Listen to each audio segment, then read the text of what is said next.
Hey guys, thanks for joining me for another video. Last time I talked about how my main character Lane kind of discovers her higher self in going back to the Romulus and Remus myth. And I think that by going back into by realizing her higher self, she's able to recognize her lower self also, her self that materializes into Morgan, which is a character from the Cattle Raid of Cooley story from pre-Celtic literature. And so after she goes into the Romulus and Remus myth, Romulus gives her a crown, and she sort of heals from the loss of her father during that story.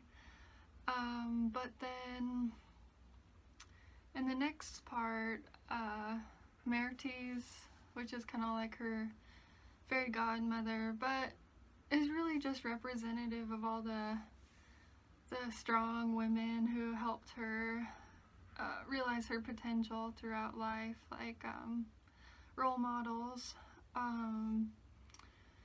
She gets taken into the Irish world now, so she meets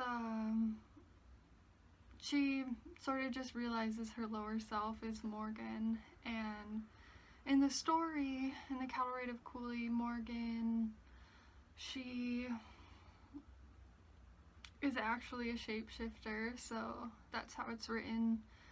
She is kind of like the goddess of war, and like in those stories, women are, no matter what they look like, sometimes even old hags are respected, like so that a warrior will sleep with an old hag, and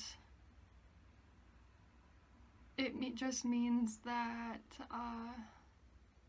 they're valued for their intellect as well as their, physical attributes. So that's sort of different from our culture, I'd say.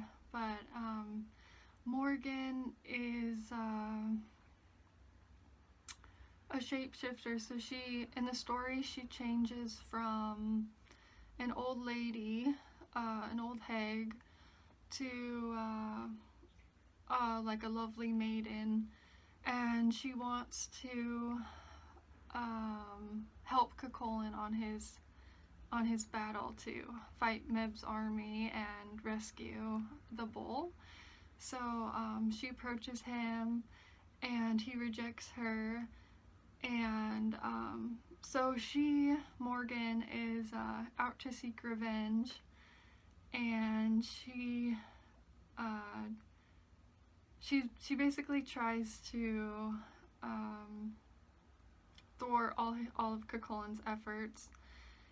So when he's like in the ford in the river, she turns into an eel and tries to trip him up, but he escapes her, and she ends up with a wound from that attempt. And then another attempt, she turns into it's during the stampede, so there's a bunch of cattle stampeding, and she's the one that starts the stampede, so she turns into a wolf who kind of like starts nipping at their the cattle and trying to get them to run. And then she turns into the lead heifer, so she's trying to push Cuchulainn off the cliff, and in all those attempts he is able to stab her. So I think this story is sort of like the way if you seek revenge on something that was done to you, you know, a misdeed that was done to you, it just ends up, you know, stabbing you back.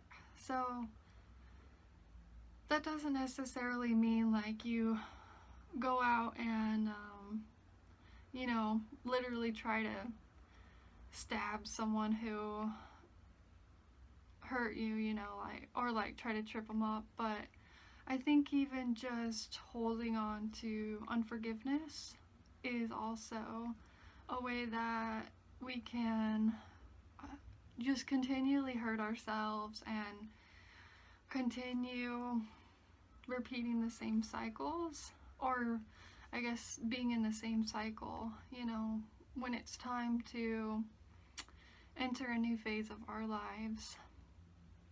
So basically in my story, in my version, Lane turns into the Morgan, and she sort of interchanges with the Morgan, realizing that the Morgan is her lower self, the self that is ego-driven, you know, can be kind of vain, can hold on to a certain story of what she thought her life was, hold on to limitations of fear, unforgiveness, and I guess just old habits. So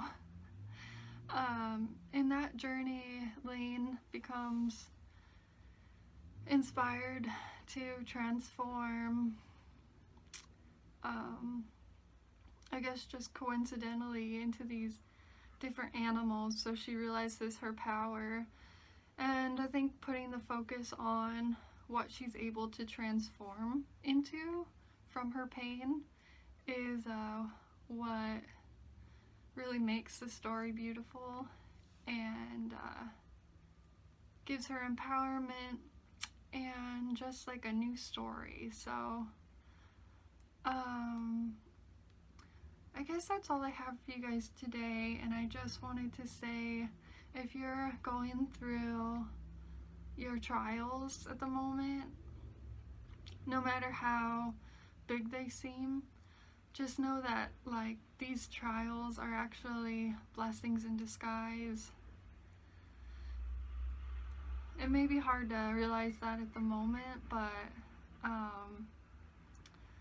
the trials we face really do push us into new paths that we never thought possible for ourselves.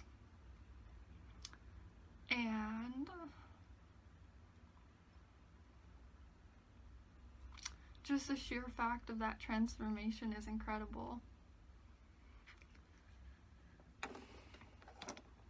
Thanks for watching. See you guys next week. Bye.